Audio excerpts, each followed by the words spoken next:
नमस्कार दोस्तों, कैसे आप लोग। बात करेंगे हम आईआरएफसी की। आईआरएफसी के अंदर हमें गिरावट देखने को मिल रही है। हालांकि बहुत बड़ी गिरावट नहीं है, थोड़ी बहुत गिरावट बन रही है। इसके पीछे क्या कारण है, क्या एक बहुत ही ज़बरदस्त पॉजिटिव अपडेट निकल कर आया है, सारा कुछ जानेंगे। इसे वीडियो में रिक्वेस्ट यही रहेगी, वीडियो अच्छी लगे मोटिवेट करने के लिए एक लाइक ज़रूर करें, चैनल को सब्सक्राइब कर लो जबरदस्त जर्नल कंटेंट के लिए।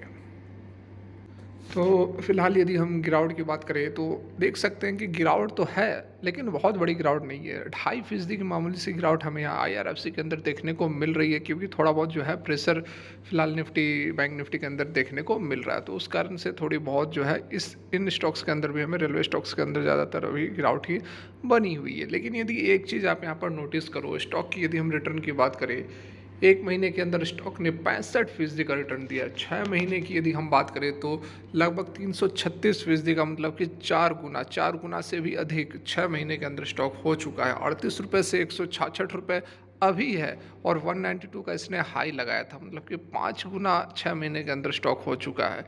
इस तरह का तूफानी रिटर्न देने के बाद यदि गिरावट हो भी रही है तो ये तो कुछ नहीं है, ये बिल्कुल भी कुछ नहीं है। इस तेज़ी के पीछे, इस ज़बरदस्त रिटर्न के बाद ये तो बिल्कुल भी यहाँ पर गिरावट हो नहीं रही है। इस गिरावट को हम गिरावट नहीं कहेंगे, और अभी तो और करेक्शन होनी चाहिए थी। आप कोई भी अच्छा एक हेल्दी स्टॉक उठाकर देख लो, उसमें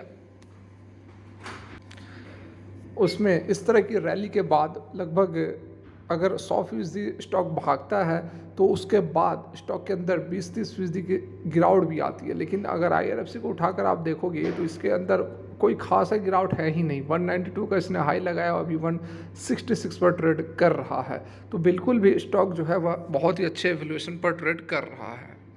अब यहाँ पर देखिए गिरावट हो रही है, गिरावट के पीछे क्या कारण हो सकता है। तो ज़्यादातर लोगों का यही कहना है कि वैल्यूएशन हाई साइड पर है, मतलब कि बहुत ज़बरदस्त रिटर्न इसने ऑलरेडी पिछले 6 महीने 1 साल के अंदर दिया है। तो इस कारण से स्टॉक के अंदर हमें जो है करेक्शन देखने को मिल रही है, और कुछ हद तक बात सही भी है। लेकिन हम यहाँ पर देखते हैं, समझते हैं कि क्या एक्चुअली में स्टॉक काफ़ी हायर वैल्यूड है। तो यहाँ पर देखिए, यदि हम इंडस्ट्री के पी की बात करें तो 20 है, ठीक है। 20 यहाँ पर आप देख सकते हैं। इंडस्ट्री का जो पी है यह है 20.5, और स्टॉक का पी है 35.8। हाँ, स्टॉक का पी जरूर ऊपर है, जरूर महंगा है, लेकिन इसको हम देख सकते हैं क्योंकि अभी समय चल रहा है इंडियन रेलवे स्टॉक्स का, ठीक है। इस कारण से थोड़ा बहुत हायर वैल्यूएशन पर हम इसे कंसिडर कर सकते हैं। यदि हम पेग रेशियो की बात करें, यहाँ पर देखिए पेग रेशियो, तो पेग रेशियो 1.42 पर बना हुआ। तो ये 2-3 फैक्टर्स होते हैं जो कि किसी भी स्टॉक के वैल्यूएशन को बताने में मदद करते हैं। तो पेग जो वैल्यूएशन है, पेग रेशियो जो है वो तो ठीक है, नॉर्मल सा है। थोड़ा बहुत यहाँ पर स्टॉक का पी हायर साइड में ट्रेड कर रहा है। और यदि हम बात करें इसके आरएसआई की, तो यहाँ पर आप आरएसआई देख सकते हैं 72.48 पर फिलहाल ट्रेड कर रहा था। और जब इसने 192 का हाई लगाया था, उस समय जब आरएसआईज वगैरह थे वो लगभग लगभग 93-94 पर ट्रेड कर रहे थे। तो यहाँ पर आप देख सकते हैं कि आरएसआई भी कूल ऑफ हो चुका है। 72 के आसपास आरएसआई चल रहा है, जो कि ठीक ठाक, अब ना ही ओवरबाउट पे है ना ही ओवर सोल्ड में है, ठीक है। हल्का सा ओवरबाउट कह सकते हैं, क्योंकि 70 से ऊपर ओवरबाउट कहते हैं। लेकिन आईआरएफसी जो है बिल्कुल एक ट्रेंड में चल रहा है, बहुत ज़बरदस्त डिमांड है। तो इस कारण से इसको हम थोड़ा बहुत हायर वैल्यूएशन पर आरएसआई ओवरबाउट रीजन में भी इसको हम कंसिडर करेंगे। तो यहाँ आपने देखा कि बहुत ज़्यादा ये हायर वैल्यूएशन पर ट्रेड नहीं कर रहा है, ठीक ठाक यहाँ पर हमें वैल्यूएशन नज़र आ रहे हैं। और इन लेवल्स पर आप बिल्कुल स्टॉक को बाई कर सकते हैं।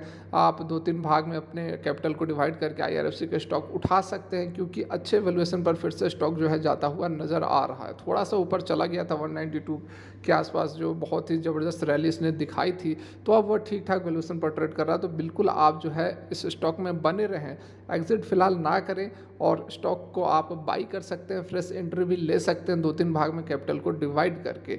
बात की जाए इसकी एक जो अपडेट निकल कर आ रही है, यहाँ देखिए आप, तो वो अपडेट भी आप यहाँ पर देख सकते हैं। उसके बाद कुछ और भी अपडेट है, उसको भी हम यहाँ पर समझेंगे। लेकिन देखिए, ये जो खबर निकल कर आ रही है, बहुत ही ज़बरदस्त अपडेट निकल कर आ रही है। और जैसा कि मैंने आपको बताया कि अभी अभी की यह खबर निकल कर आ रही है, तो आप यहाँ पर देख सकते हैं 30 जनवरी 2024 की अपडेट, लेटेस्ट अपडेट सबसे पहले आप लोग तक पहुँचाने की हम प्रयास कर रहे हैं। देखिए, Indian railway records the highest capex utilization in 9 month of the financial year 24। देखिए, यहाँ पर जो हमारा फाइनेंशियल ईयर चल रहा है उसके 9 महीने ख़त्म हो चुके हैं, और अभी मार्च में ये एक और जो क्वार्टर बचा वह भी ख़त्म हो जाएंगे। तो पहले 9 महीने के अंदर हाईएस्ट यहाँ पर जो कैपेक्स, मतलब कि कैपिटल एक्सपेंडिचर जो बजट में मिलता है रेलवे को, उसको सबसे अधिक हाईएस्ट एक्सपेंडिचर को यूटिलाइज किया गया है, कैपिटल एक्सपेंडिचर को यूटिलाइज यहाँ पर किया गया है। आप देख सकते हैं जो बातें यहाँ पर बताई गई है। In the first 9 month of the current financial year ending December 2023 में पहला 9 महीना समाप्त हो चुका है। तो इंडियन रेलवे ने अचीव किया क्या, एक remarkable milestone by utilizing around 75% of its capital expenditure budget, मतलब 75%। एक चीज़ देखिए, यहाँ पर क्या होता है, पैसे तो मिलते हैं, फंड्स तो मिलते हैं, हर सेक्टर में फंड्स मिलते हैं, लेकिन बहुत सारे सेक्टर्स में क्या होता है कि उस फंड्स को यूटिलाइज नहीं किया जाता। बहुत जगह आप देखोगे कि बहुत सारा चीज़ पीछे है, मतलब कि डेवलपमेंट बहुत बाकी है। अगर किसी भी सेक्टर में आप उठाकर देख लो, रेलवे में देख लो, कंस्ट्रक्शन में देख लो, रोड्स पे देख लो, या कहीं भी आप देख लो, वहाँ आपको बहुत सारी कमियाँ दिखेंगी। लोग बोलते हुए नजर आएंगे कि देखो कुछ काम नहीं कर रहे हैं, कुछ नेता किस लिए कोई किस तरह का कोई विकास नहीं हो रहा है। तो इसका क्या होता है कि पैसे तो मिलते हैं, लेकिन वो पैसे को उस प्रोजेक्ट में, उस चीज़ में यूटिलाइज नहीं किया जाता। अब क्यों नहीं करते, इसका बहुत सारा कारण, उस पर हम नहीं जाएंगे। लेकिन यहाँ पर देखिए, रेलवे ने रिकॉर्ड हासिल किया है, रिकॉर्ड दर्ज किया है।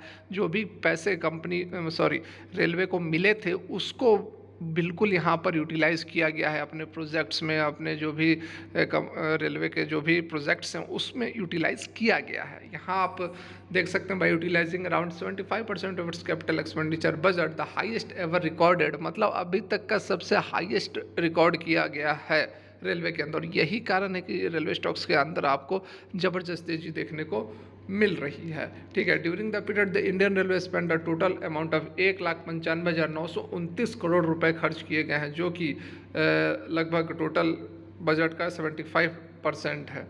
और railway stocks amounting to rupees 2.62 lakh crore, ठीक है, 2.62 लाख करोड़ जो किया गया था, उसमें से 1.95 लाख करोड़ यूटिलाइज कर लिया गया है। To put this achievement into perspective, during the same period in December 2022 Indian railway had utilized only, पिछले साल की बात की जा रही, दिसंबर 2022 तक केवल 1.46 लाख करोड़ यूटिलाइज किया गया था, जो कि 33% अधिक है। इस बार का जो यूटिलाइजेशन है पिछले बार से 33% अधिक है। ठीक है, तो बहुत ही ज़बरदस्त यहाँ पर अपडेट निकल कर आ रही है। और किस में यूटिलाइज किया गया है, जैसा कि अभी आपको मैंने बताया, बहुत सारे कंपनी के प्रोजेक्ट्स होते हैं, मैनेजिंग अराउंड 1500 प्रोजेक्ट्स को मैनेज कर रहा है, जिसमें से कि टोटल इन्वेस्टमेंट 9.15 लाख करोड़ है। उसमें से 480 प्रोजेक्ट जो है लगभग 4,98,000 करोड़ के जो हैं वो अंडर एक्सिक्यूशन अभी बन रहे हैं, demonstrating a very healthy project execution ratio of 54%. This stand in contract to the national average implementation ratio of 34.5%. और ये डेवलपमेंट कहाँ हो रहे हैं, तो मेनली यहाँ पर जो है टुवर्ड्स वेरियस इंफ्रास्ट्रक्चर प्रोजेक्ट हो गए, इंक्लूडिंग डेवलपमेंट ऑफ नई railway lines, doubling of existing track, gauge conversion and improvement in passenger amenities. तो ये सारी सुख सुविधाएँ हैं जिसको कि ठीक करने में रेलवे काम कर रही है, और यही कारण है कि रेलवे ने ज़बरदस्त तरीके से अब तक का सबसे अधिक कैपिटल एक्सपेंडिचर अपने प्रोजेक्ट्स के ऊपर खर्च किया है। डेफिनेटली यहाँ पर बहुत ही ज़बरदस्त अभी आने वाले समय में आपको रेलवे स्टॉक्स भागते हुए नज़र आएंगे। यहाँ पर देखिए, एक्सपर्ट्स की माने तो प्रभुदास लीलाधर का कहना है कि स्टॉक में बहुत ही ज़बरदस्त रैली पिछले 2 से 3 सप्ताह तक दिखा था। 100 रुपये से लेकर 192 के जोन तक इसने मूव किया था, उसके बाद थोड़ी बहुत प्रॉफिट बुकिंग हुई और 151 का सपोर्ट को इसने टेस्ट किया, उसके बाद फिर से बाउंस बैक दिया। तो अभी भी जो है इनका कहना है कि पॉजिटिव जो माहौल है, जो मोमेंटम है, वो स्टॉक के अंदर बना हुआ है और 192 का लेवल को ये फिर से टेस्ट कर सकता है, और उसके बाद फर्दर जो हमारा 206 और 221 तक का लेवल देखने को मिल सकता है, और सपोर्ट जो है वह 150 के आसपास बन सकता है, ऐसा कहना है प्रभुदास लीलाधर का। डेफिनेटली बहुत ज़बरदस्त अपॉर्चुनिटीज़ है, गिरावट में स्टॉक उठाते रहें आप, लॉन्ग टर्म के लिए होल्ड करें, करोड़ों बना कर देगा। तो फिलहाल के लिए वीडियो यहीं तक अच्छी लगी हो, मोटिवेट जरूर करें। Thanks for watching, have a great day.